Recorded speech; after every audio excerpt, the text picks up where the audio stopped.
Babaw mo din eh.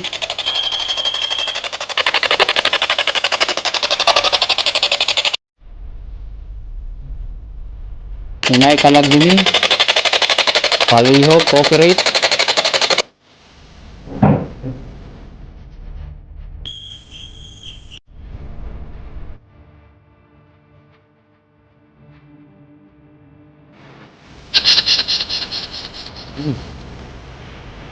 So, hello.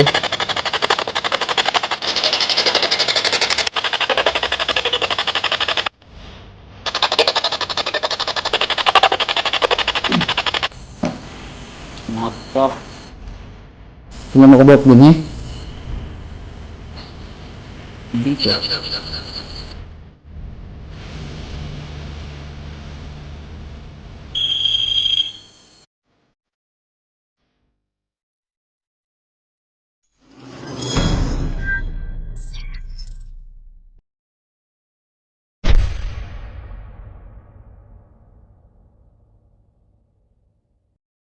Tonight, we're going to investigate and spend an hour sa isang bahay na kamakailan lang itinayo. In-invite nila ako dito para imbisigahan ng bahay dahil meron daw di umano nagpaparamdam dito, nagpapakita at ang gagaya ng boses. Kaya nung dumating ako, ay agad na rin akong pumasok at ilabas ang mga gagamitin natin para sa investigasyon. Nag-iikot-ikot muna ako at nag-obserba bago tayo magsimula at i-set up ang mga gamit sa paranormal kung saan sila nararapat ilagay. At nung makaabot na ako sa may bandang kusina, ay bigla akong naalala na dito nagsimula ang kanilang kinakatakutan sa loob ng comfort room. Dahil dito mismo nangyari ang kababalagan at mga pangyayaring hindi maipapaliwanag. So itong spirit ball guys, ilalagay natin to dito sa lapag. So nandyan yung music box na detect tayo nyan. Sinubukan ko muna matulog dito ng sandali. Kasabay na rin ang pag-uobserba sa paligid kung may magaganap bang kababalaghan ngayong gabi. Pero bago tayo matulog, pakinggan mo muna ang kwento ko. So, ang istorya nila dito guys. Bago pa kasi itong bahay na ito. Sa pagtapos ng bahay na ito guys, may kakaiba talagang mga enerhiya na nararamdaman nila dito. Pero may kakaiba daw dito sa bahay. Una, nung nakaramdam yung bayaw ko is, sabi niya, bigla daw yung gagalaw yung pinto ng CR, which is nandun katapat na music box. And then yung pamangkin ko naman guys, sobrang takot niya dito. Alam niyo po ba kung bakit? Dahil nung naghuhugas daw siya lang isa dito, dali daw siyang naghugas tapos kumaripas ng takbo para daw may dumaan sa kalikod niya na nakaputi, which is ano guys, white lady daw. Kanina naman guys, yung kapatid ng babae, kanina daw umaga, mga 5 AM in the morning, narinig daw niya na may pumasok dito na babae yung boses. Which is, yung boses is yung panganay niyang anak, yung pamangkin ko. Yung sinasabi ko sa inyo na naghuhugas na may nakita na white lady. Tapos may dala daw siyang, yung anak ng pinsan niya na close sila. Tapos narinig daw niya na nag-uusap, tapos inaaliw-aliw daw niya yung aso nila dito. Katapos natulog daw ulit si ate. Kinaumagahan mga 6 AM in the morning na dumating dito ulit yung pamangkin kong babae. Tapos sinanong niya, nandito ba daw siya? Dumating ba daw siya kanina? Kasama yung anak ng pinsan niya. Sabi niya, hindi, ngayon lang ako dumating dito. So doon siya nagtaka kung bakit. Hindi naman siya naalimpungatan. Rinig daw niya talaga na may nag-usap dito. Kasama yung anak niya, tapos yung kasama yung anak ng pinsan niya. Tapos inaaliw-aliw pa yung aso. Yun yung istorya dito guys, nakakakilabot. So bukas papa-blessings nila itong bahay na ito, which is kasama dito sa video natin yung blessings. Magbi-video tayo para patunay guys na hindi ako nagsisinungaling sa inyo dito. So tulog muna tayo, let's go. Pasensya na pala dahil napataas yung kwento. Fast forward na rin natin yung video dahil napakataas nito. Baka abutin tayo ng siyam-siyam at mahigit 1 oras nga pala tayo dyan na nakahiga. Pero hindi ako natulog, nakikiramdam lang ako sa paligid. Sa tagal nga nating nakahiga at pag-obserba ay walang nangyari sa ating mga devices. Nagtaka ako kung bakit wala man lang nangyayari. Kaya naisipan kong bumangon upang simulan ang paranormal investigation. Inilipat ko na rin sa ibang parte ang aking mini REM pad. Nagbabaka sakaling magparamdam sila. Ka-open yung CR. Ito bigla-bigla lang itong nagsasara. Nag-o-open. Gumagalaw pala. Yan.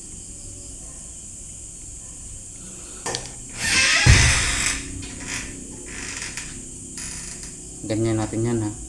Tingnan yung distansya.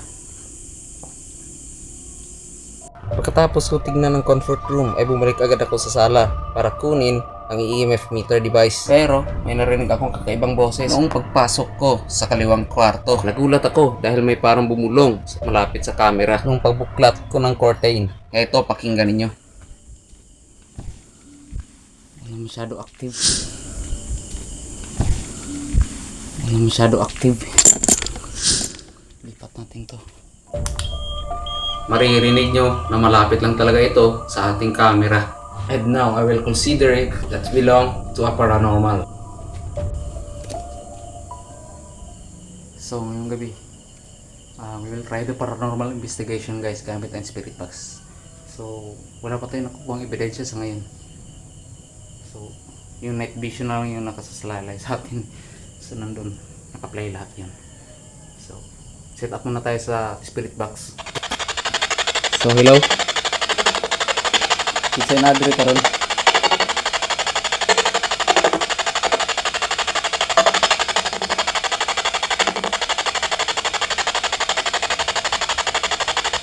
Is anybody here willing to contact?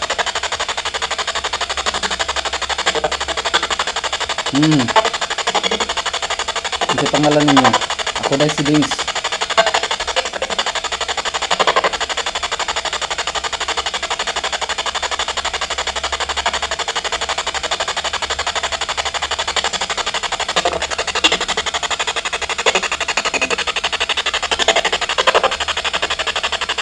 May naririnig akong hawa diri.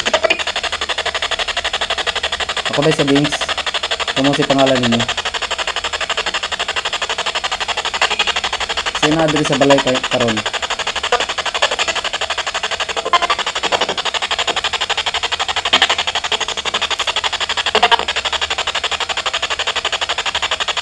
Hello?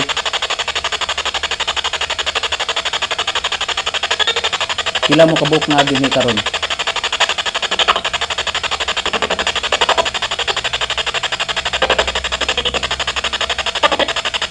Pila mo kabuk?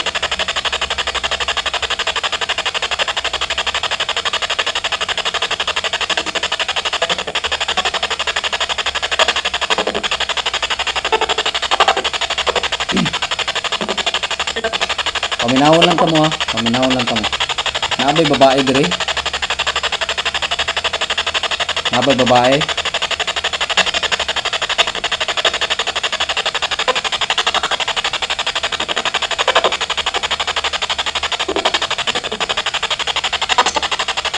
Ay babae wala.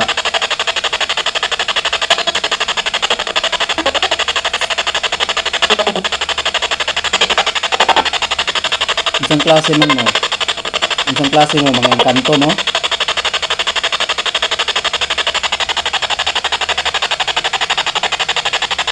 Mga kanto ba mo na din eh?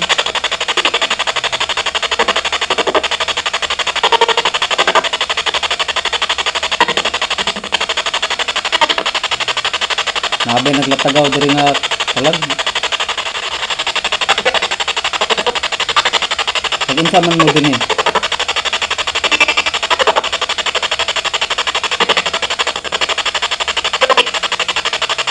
Ginasamok mo daw ninyong namuyo din eh. Ha?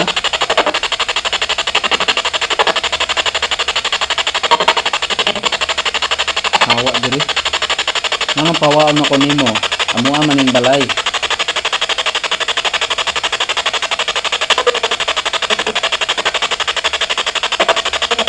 Kung may karapatan mo hawa din eh kamo.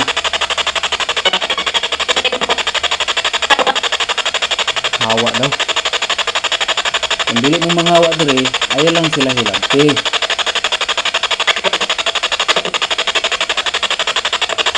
Nakuha ba ninyo?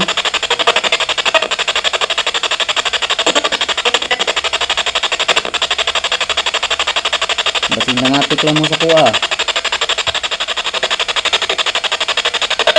Wala man may karapatan na pawaon mo din eh. Kahit pinalit man ni sa pagpapa ang yuta. Ang puyo din eh, ang akong magulang.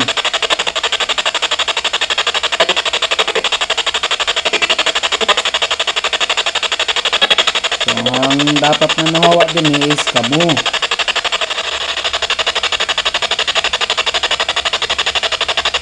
Sabot ba?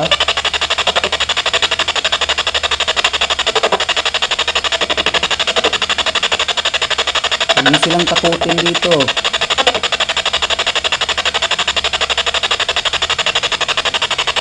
Sige nga, kung totoo nga nandito kayo ngayon, pwede ba kayong makipag-cooperate sa akin? Hindi pa ako nananakit. Hindi po ako mananakit. At hindi po yung masakit. Tutunog lang yun at iilaw. Promise yan.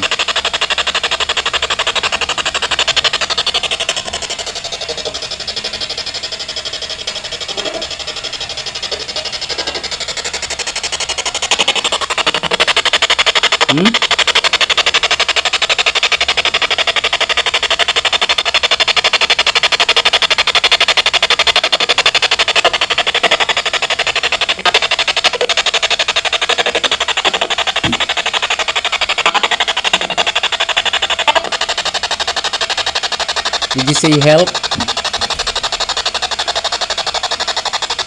What kind of help that you want?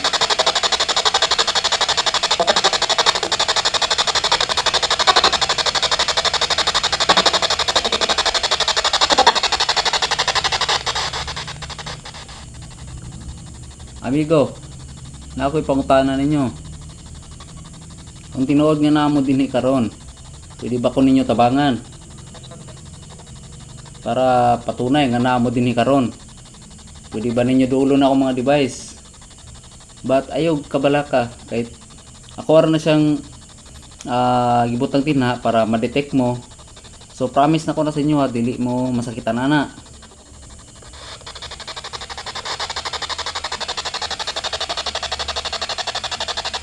Can you do that? Hinahamon kita na gihagit ka amigo na buhaton nimo tong akong gisulti. Ang tirod nga namo dinhi ah.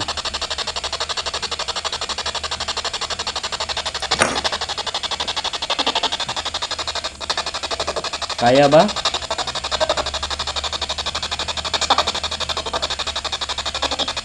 Anak ko, kaya ba? Sabi niya, unsa imong iingon? Giingon. So, sa Tagalog, ano yung sabi mo? Sabi niya, rinig na rinig ko. Di po ako nanakit, amigo. Magkakaibigan po tayo dito ngayon. Gusto ko lang po makausap kayo. Gusto ko lang po malaman kung anong dahilan ninyo dito. Bakit nandito kayo sa bahay namin?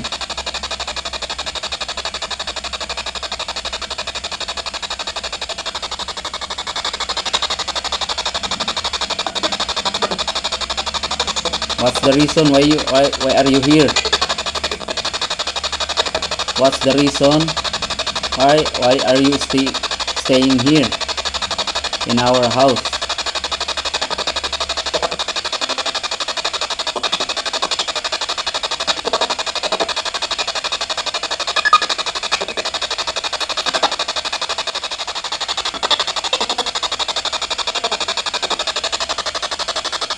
Pakinggan niyo sila.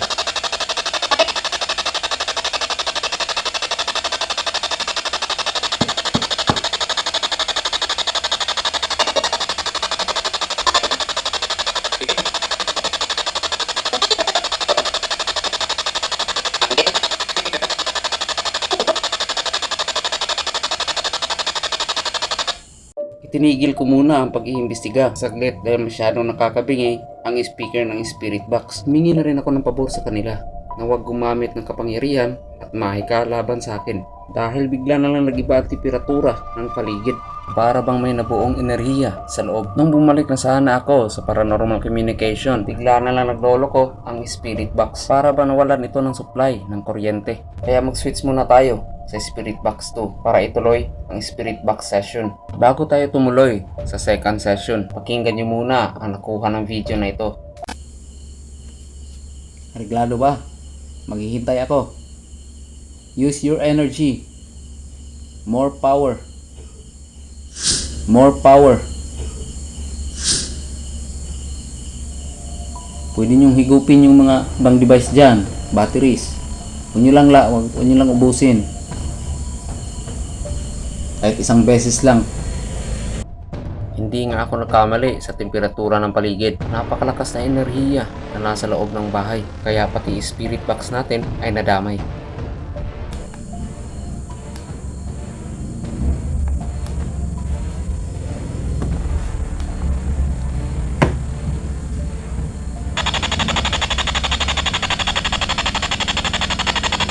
Do you agree? Uy. Biglang nag-off. Laka. Hinigop.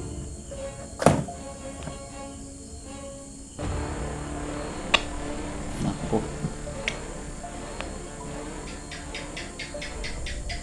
Wag ito. Hindi ko kayo makakausap kung ito yung higupin ninyo. Nung tinorn off natin ang spirit box, hindi naman natin to ginalaw. Kinakalikot ko ito para lang gumana. Pero ayaw talaga. Nawawalan siya ng supply ng kuryente. Mag-switch na lang tayo sa isa kung may mabubuo ba tayong mensahe. Ayaw talaga. Lipat tayo dun sa isa. Pitsugas. Spirit box to, going on.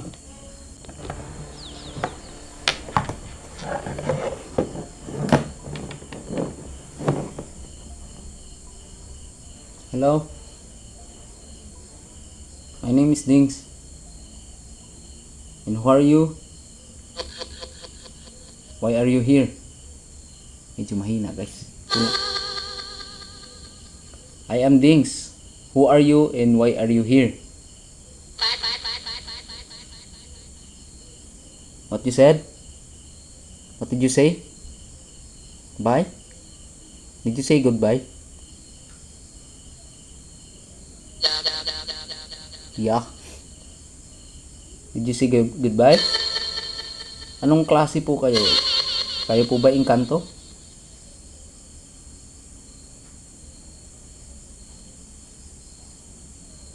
Naabay kalag din hi.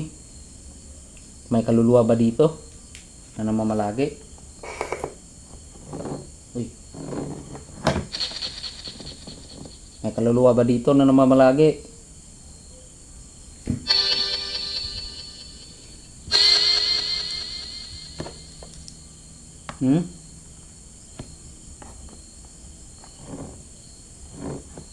Jelas. Ha? Unsa daw? Ano? Sabi niya ano?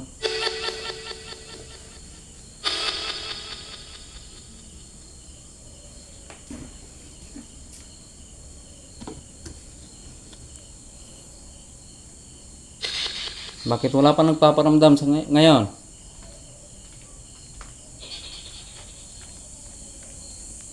Dito ako nagtaka kung bakit walang na-detect ang music box. Suddenly, they started to drain the energy to the music box module. Kaya wala akong magawa kundi pagpahingahin nito. Nangyari sa'yo?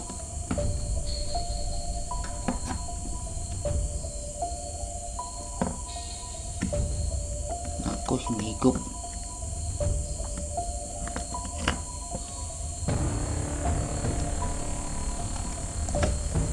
Hinigop niya nga yung ano guys. Nako, ubos na naman yung battery natin. Wala na talaga. Nako. Hindi nyo naman pinatunog yun eh. Hinigop nyo yung enerhiya ng battery ko. Hindi nyo man lang pinatunog.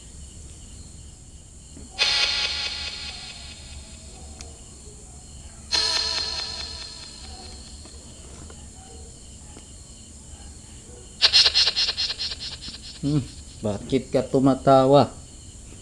May nakakatawa ba? Sa sinabi ko, bakit mo hinigop? Ang sabi ko, pwede mo higupin pero wag mong lahatin. Patunugin nyo lang. Hinigop nyo naman lahat eh. So wala pa. Antay pa tayo gabi.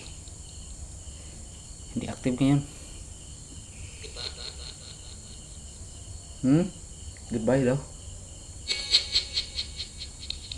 Parang tumatawa oh.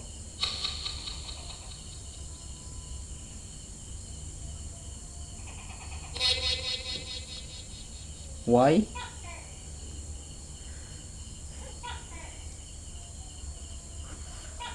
So hindi active ngayon. Pero ang sobrang init. Ang init dito. Okay, utrohon ako. Pwede ba nyo patingugon ako mga device dito? Hadlok. Takot daw. Takot. Tawa na naman. Kamu ba ang nanghadlok? Ako ang kumahadlok ninyo.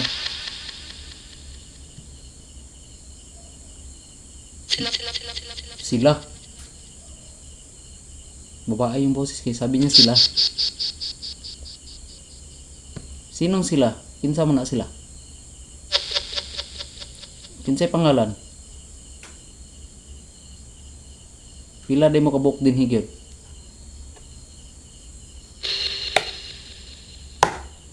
Pila mo kabuk din he?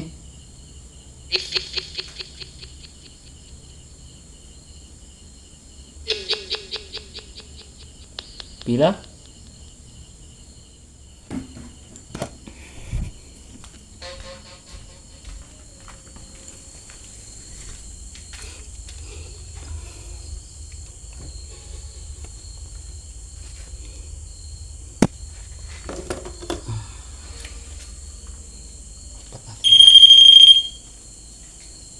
Natitik tayo.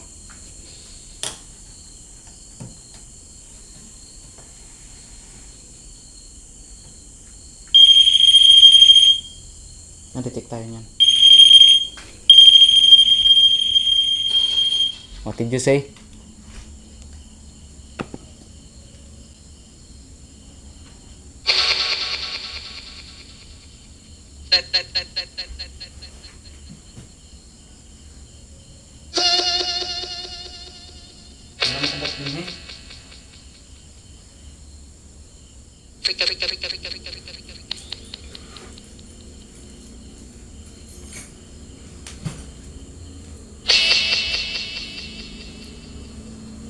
How many are you here?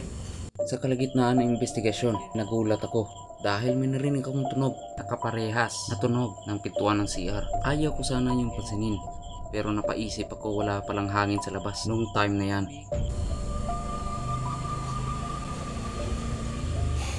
At sa anong dahilan bakit kayo nandito?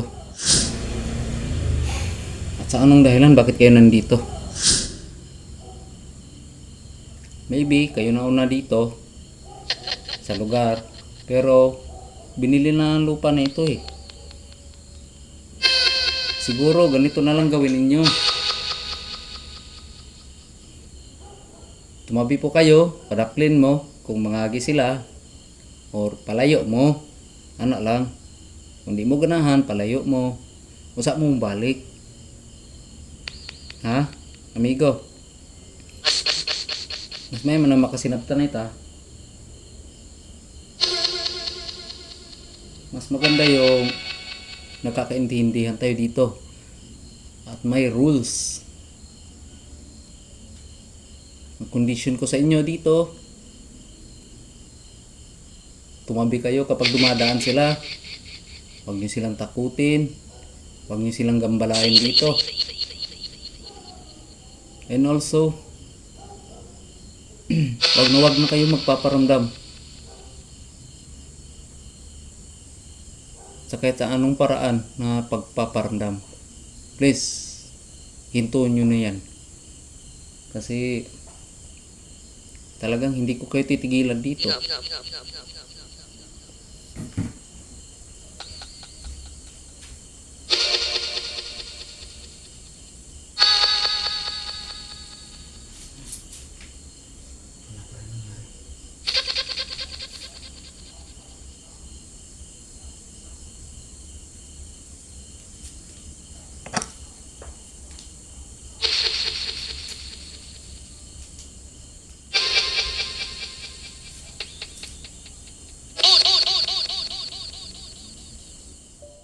Marami pa tayong nakuhang mensahe galing sa kanila at may nakuha tayong kaganapan na hindi natin may paliwanag. Lumipas ang ilang minuto ng ating pag-iimbestiga. Sinubukan ko kumuha ng clip sa salamin gamit ang video natin. Nagbabakasakali na may makuha tayong kakaiba. Pagpaliban muna natin ang karugtong ng video na ito. Dahil sa sobrang taas ng video na ito ay hindi natin kayang pagsabayin. Antayin nyo po sana ang pangalawang episode ng video na ito dahil sisiguruhin ko na may makukuha tayo na kakaiba na gawa ng paranormal. Ito po si Diggs Avistano Villancio aka Samal Shadowhunter, ang inyong paranormal investigator ng Davao, Samal Island.